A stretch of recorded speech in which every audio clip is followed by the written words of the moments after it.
There's a video on Facebook by the Quality Caine. This guy is out of Dunwoody, Georgia. And there's a lot of positive reinforcement people and housewives giving him shit. And I'm going to describe the video. I'm not going to take his video and use it, even though I'm not going to say anything bad about this guy. I don't do that. I don't steal content without permission. He's in a pet store. He wants to teach a dog not to jump on somebody. He's using an employee. Okay, he has a pinch collar on an Airedale. The employee he's using is trying to set the dog up and help the dog learn. So the employee's like encouraging the dog to come over and jump. And then the guy gives a correction and the dog makes a vocalization. Now everybody's jumping on this guy like, what the fuck? You know, how could you do that? You're cruel and abusive. It's ridiculous. It's ridiculous. It made a vocalization. It could have been making the vocalization just because it was startled, honestly. And that could be it.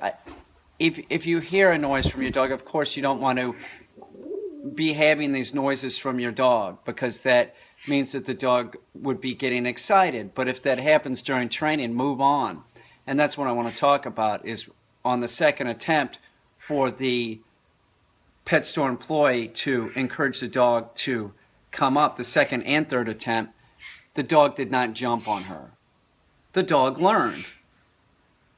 The guy's trying to help dogs. Dogs bark, lunge, and bite, okay? They sort of do it in that order. So a dog that's lunging towards people, the chances of a biting are greatly increased, okay? So this guy is in Georgia. He's trying to make a living. He understands dogs. I've watched other videos of him. The dogs are always compliant and at heel. He's got 2 dogs heeling on the left-hand side. Good job, dude. Good job. And that's just it. If you want to get the dog to quit doing it, you might use some pressure to get the dog to stop doing it. This dog, the Airedale, learned. It's like this whole notion that e-collars are cruel or whatever. We use them real low. I think he uses e-collars too. I think I saw him using an e-collar. It's absurd. At a point, you don't even use the e-collar, but we're not using them so high. Pain is not anything that is an advantage in dog training because it causes excitement. And it's clear that this guy knows this. So the dog made a vocalization. It learned. That's the point. There's people harassing this poor guy now. The Quality Caine. Go like his page on Facebook. I would. I did. I don't see anything wrong with it. And it's great seeing dogs being compliant and somebody that's competent. And he put out the video with the dog making a vocalization, which most trainers just wouldn't do that because of, like, this guy's taking heat. Have I ever corrected a dog and there been a vocalization? Yes. Yes, that has happened in my life before.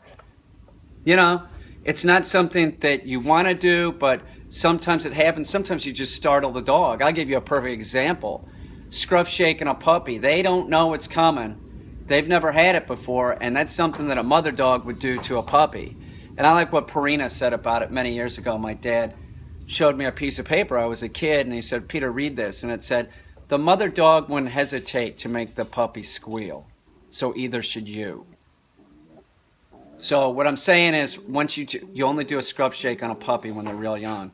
But when you do that scruff shake, it might squeal because it startles the dog.